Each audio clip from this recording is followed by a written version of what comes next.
بعض اہل تشیع سیدنا عثمان غنی رضی اللہ تعالیٰ عنہ کو غزوہ احد میں بھاگ جانے کی وجہ سے مطعون قرار دیتے ہیں، نعوذ باللہ، یعنی تان کرتے ہیں. ان کو کیسے سمجھایا جائے؟ میرے بھائی ان کو سمجھانے کے لیے آپ کے پاس خود بھی تو قرآن و حدیث کا علم ہونا چاہیے نا. باقی جو اہل تشیع کا مقدمہ ہے سیدنا عثمان غنی رضی اللہ تعالیٰ عنہ کے حوالے سے کہ ان کی شہادت کے اسباب میں بعض ان کے ایسے ڈیسیژن تھے جس کی وجہ سے صحابہ کرام ان کے خلاف ہوئے، وہ تو بالکل ریالٹی ہے، اس سے کوئی انکار نہیں کر سکتا، وہ بخاری مسلم میں موجود ہے. یہ تو بنو امیہ کی بدماشیوں کو چھپانے کے لیے عبداللہ ابن سبا کا ڈھونگ رچایا گیا کہ یہ ایک عبداللہ بن سبا تھا جس نے 10,000 صحابہ کی مات مار دی ایک بندے نے، نعوذ باللہ، اور عثمان شہید ہو گئے. بیسیکلی بنو امیہ کو بچانا تھا. تو میں نے الحمدللہ وہ بھی پول ان کا کھول دیا. آپ عبداللہ ابن سبا کی حقیقت بھی یوٹیوب پہ لکھیں تو میرا لیکچر کھل جائے گا کہ عبداللہ ابن سبا ایک پرسنالٹی تھا لیکن اس کا شہادت عثمان سے کوئی تعلق نہیں ہے، وہ بعد کی پرسنالٹی ہے. مولا علی کے لیے اولویت کلیم کی، مولا علی نے اسے قتل کروایا تھا، مولا علی نے قتل کروایا تھا اسے. تو اس کو اس کھاتے میں ڈالنا جو ہے وہ بالکل زیادتی ہے. آپ یوٹیوب پہ جا کے لکھیں شہادت عثمان کے اسباب، شہادت عثمان کی وجوہات، رپلائی ٹو ڈاکٹر اسرار، میرا کلپ کھل جائے گا، لاکھوں لوگ دیکھ چکے ہیں، آپ کو پتہ چل جائے گا انشاءاللہ.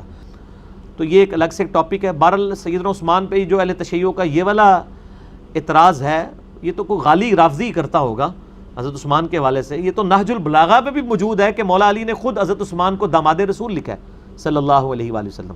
نہج البلاغہ کے بھی 5 خطبات کی روشنی میں میرا مسئلہ 162A ہے. مولا علی کے 5 خطبات نہج البلاغہ سے، خلفائے راشدین کے 30 سال نہج البلاغہ کی روشنی میں. یہ میں نے اہل سنت کا مقدمہ شیعہ کی عدالت میں پیش کیا ہے اور شیعہ کا مقدمہ اہل سنت کی عدالت میں پیش کیا. مسئلہ نمبر 101 خلافت و ملوکیت، صحیح مسئلہ خروج اور فکر حسین حق پرستی کی علامت ہے. تو وہ دونوں کو میں نے، یعنی میں تو ظاہر ہے کیوں نہ میں وابی نہ میں بابی، میں ہوں مسلم علمی کتابی. تو نہ میں سو کالڈ وابی ہوں کہ جو لوگ علمی بات کرنے لگے وابی کہتے ہیں، نہ میں بابی ہوں بابوں کا ماننے والا، بابوں کا، بزرگوں کا، علمی کتابی آدمی. اس لیے میں تو جو بات سنی کی ٹھیک ہے وہ سنی کی صحیح کہوں گا، جو شیعہ کی ٹھیک ہے وہ. باقی میں دونوں کو مسلمان سمجھتا ہوں. علمی اختلاف اپنی جگہ. آپ کا حال تو یہ ہے کہ آپ علمی اختلاف کر کے اسلام سے بھی باہر نکالتے ہیں. ہم آپ سے بھی علمی اختلاف رکھتے ہیں تب بھی آپ کو اسلام کے اندر مانتے ہیں، آپ کو چندے دیتے ہیں، آپ کے پیچھے نمازیں پڑھتے ہیں. کوئی مسجد نہیں بنائی، کوئی چندہ بک نہیں بنائی، کوئی پارٹی لانچ نہیں کی، کوئی امیر نہیں بنایا، کوئی بیعت نہیں لی، کچھ بھی نہیں کیا.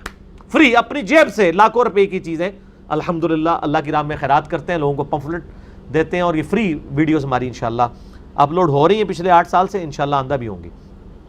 کسی کو میرے نام پہ چندہ لینے کی اجازت نہیں ہے، نہ عثمان کو، نہ فرحان کو، نہ اس فرحان کو، کسی کو اجازت نہیں 1 روپیہ لینے کی بھی. ٹھیک ہو گیا. تو یہ سیدنا عثمان کے اوپر جو اعتراضات کیے گئے آپ جینوئنلی ان کو دیکھیں تو جو بات ٹھیک ہے وہ کریں. خلیفہ راشد ہیں الٹیمیٹلی میرے نزدیک، تو آج کی ڈیٹ میں ان کے اوپر کوئی تان نہیں ہوگا. سیدنا عثمان پہ یہ جو غزوہ احد کے حوالے سے ہے یہ صحیح بخاری میں موجود ہے. آپ صحیح بخاری میں اگر حضرت عثمان کے فضائل والا چیپٹر نکالیں تو آپ کو یہ حدیث مل جائے گی. کئی دفعہ ریپیٹ ہوئی ہے، مختلف اس کے طرق موجود ہیں بخاری میں. اسلام 360 میں بھی آپ حضرت عثمان اور احد یہ 2 لفظ لکھیں تو خود کھول دے گا، آپ کو ڈھونڈنے کی ضرورت نہیں پڑے گی. یہ اصل میں یوں واقع ہے کہ حضرت عثمان کے دور حکومت میں آپ کے کچھ ڈیسیژن کی وجہ سے لوگ آپ کے خلاف بھی ہوئے تھے. پھر شہید والا معاملہ ہو گیا، وہ تو ایک تلخ ایک یعنی مسلمانوں کی تاریخ ہے. ایک شخص مصر سے آتا ہے، بخاری کے الفاظ ہیں، عبداللہ ابن عمر کے پاس حضرت عثمان اور حضرت علی کے بارے میں پوچھتا ہے.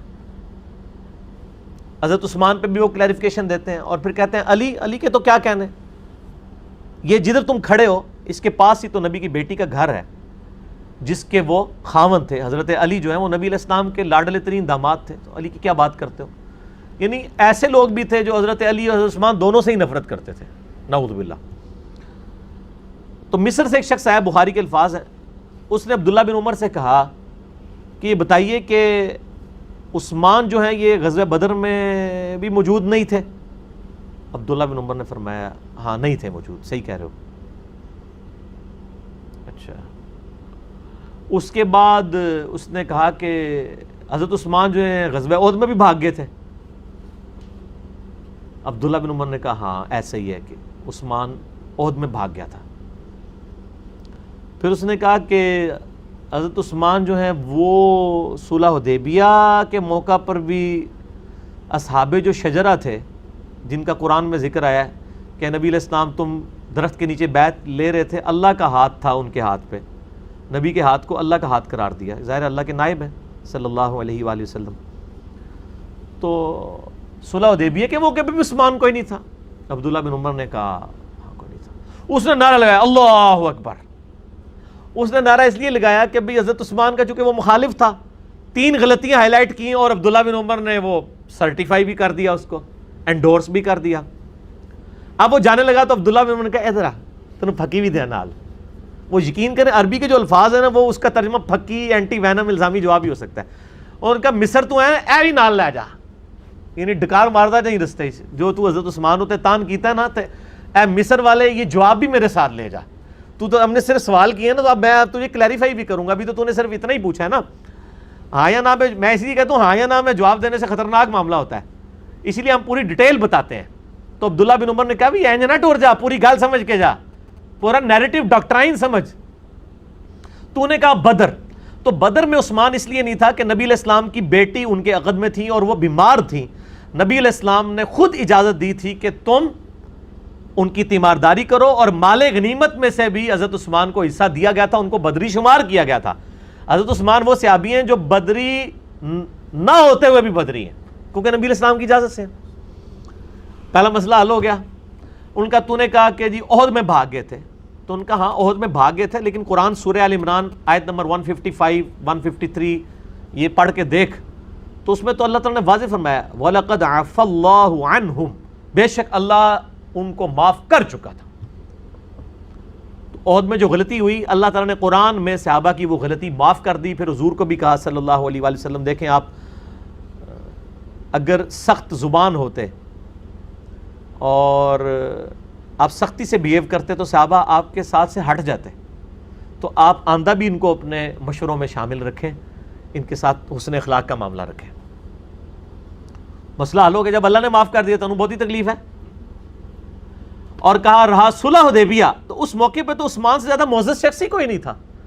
عثمان تو نبی علیہ السلام کی طرف سے نائب بنا کر بھیجے گئے تھے کیونکہ ادھر آل امیہ کی حکومت تھی نا. اے نہیں تو انہوں کوئی گل دسے گا کہ ابو بکر عمر علی کو کیوں نہیں بھیجا گیا. ان میں سے کسی کو بھیجا جاتا تو انہوں وٹ دینا سی انہوں نے. چونکہ ابو سفیان تھا وہ آل امیہ سے تھا، خاندانی سسٹم بڑا سٹرونگ تھا.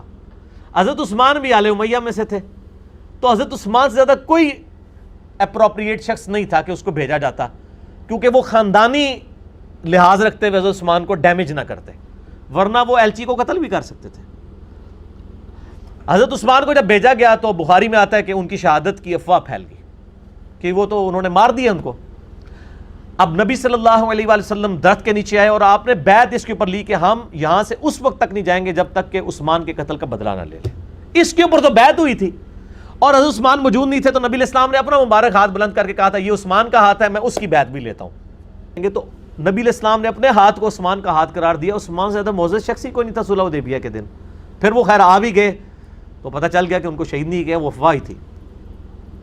تو یہ تینوں جواب اس مصری کو دیے اور کہا کہ جب مصر جائے گا نا تو یہ بھی ساتھ لے جائیں. وہ عبداللہ بن عمر نے ایسے جواب دیے وہ آج تک بخاری شریف میں محفوظ ہیں. اب کوئی حضرت عثمان کے اوپر ان معاملات میں تان کرتا ہے نا تو اسی بھی ہوتی لا کے ہاتھ پڑا چڑھنے پگڑی ہوتی. ٹھیک ہو گیا کہ بھائی یہ تان نہ کرو. ٹھیک ہو گیا جی.